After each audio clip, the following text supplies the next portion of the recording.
Good afternoon, Breakfast Club. There's been a couple of interesting videos, and I hope we get a bit of a back and forth going, starting with Wayne and Josh talking about anarchism. Probably makes more sense if you watch their videos first. They're on this channel. They are interesting. I wanted to offer a slightly different take. Along with Josh, I don't really buy into the whole anarchist thing. I wanted to look at it, though, from a point of view of power, given that is fundamentally what anarchy seems to be getting at, power relations. I think the headline of this is I don't think anarchism in any formulation, including Wayne, satisfactorily deals with the issue of power. But first, I want to look at some of the things specifically that Wayne said. One thing he said was the era of statelessness was the longest era of humankind, or words to that effect. I think that Homo sapiens or Homo sapiens sapiens emerged on the order of 200,000 years ago. I think I'm sort of in the right area. And civilization and states, let's say an early form of state, perhaps 6,000 years ago in the Middle East. So we've been without states for most of our existence as a species. You could equally say we've been without civilization. The fact that it that was true for a long time means not a great deal. I would suggest that we are rather better off now than we were when we were eating a paleo organic natural raw diet and living in caves, metaphorical or literal.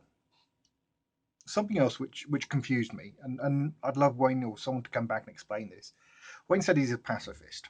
Um, it's not a position I agree with, but it's one that I have a lot of time for.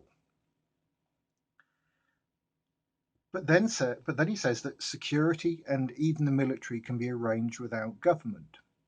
Well, I don't see how military could be. Just on a definitional basis, I don't think that works.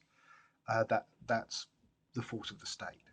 But security could be. Yeah, you can see how that's done quite easily. There's relatively lawless parts of the world. Um, oh, hello. Sorry, it's my wife. Um, but sorry, I lost my thought there. But I don't see how that helps the problem.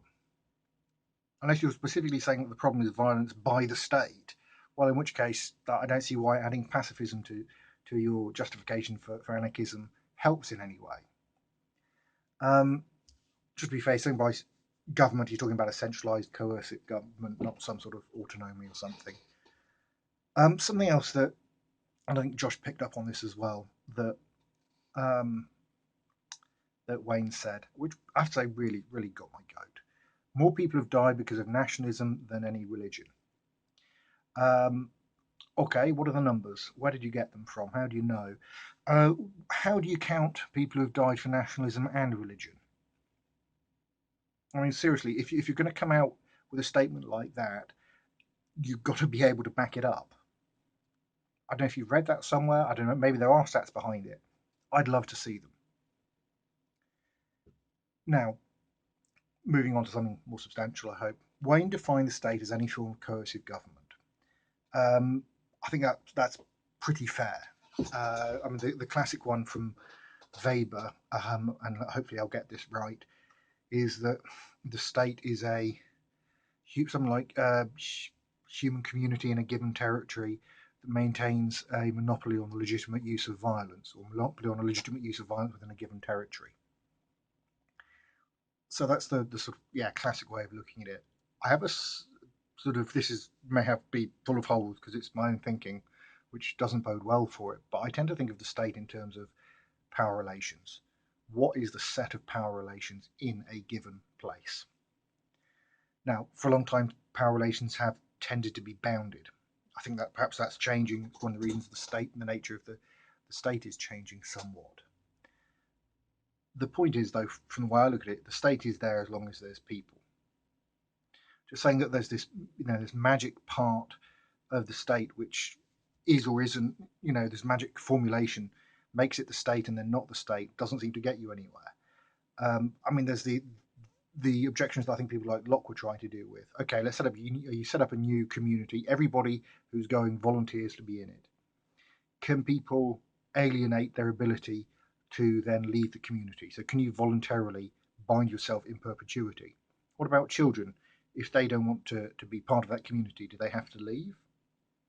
What happens if they really want to because they want to be close to the family, but they want to affect change in some way?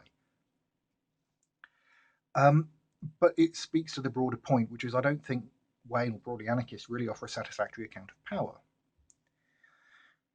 There will still be power relations in any human society, I would say. Now, the etymology that Wayne gave of anarchy was without rulers. What could equally be read as without leaders. And without wanting to be too Noam Chomsky, manufacturing consent, etc., we know that there are ways people are manipulated both by the state and by things other than the state to get people to behave in certain ways. Sorry, this is rambling a bit. There'll still be power out there. That power will still be able to use for good or for ill. It will still be able to be abused. Now, I tend to say that the state can, in some formulations, offer a way of checking that abuse of power. Doesn't always, doesn't necessarily at the moment, isn't perfect, but it's at least something. This bring me on to this point again about statism being a religion. Well, what do you mean by religion? I mean, I could equally say that you've set out a principle that the state is always morally unacceptable. It is always better not to have a state. It seems awfully close to saying that there's no evidence that could convince you otherwise. Ergo, your anarchism is a religion. I just don't see where that gets anyone. I don't see the use in that. As Wayne pointed out, there's varieties of anarchism. Part of that, I think, is people's different normative visions about what they think society should look like. The other is more based on what they think human nature is, I think. And I think one of the problems with this is people make all sorts of assumptions about human nature. But let me, given that I'm generally quite negative, I think about a lot of humanity. Quote from someone else who I think was quite negative, the Venerable Thomas Hobbes from Leviathan. So I think this pretty much sums up where I'm coming from in terms of anarchism.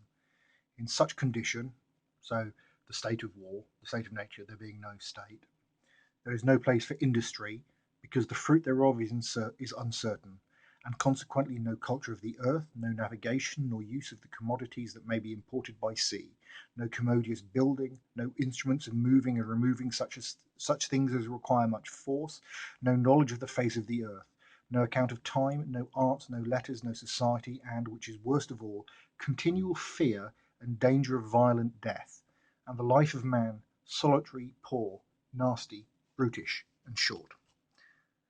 I hope we can continue the discussion. I'm Landon Cole. See you next time.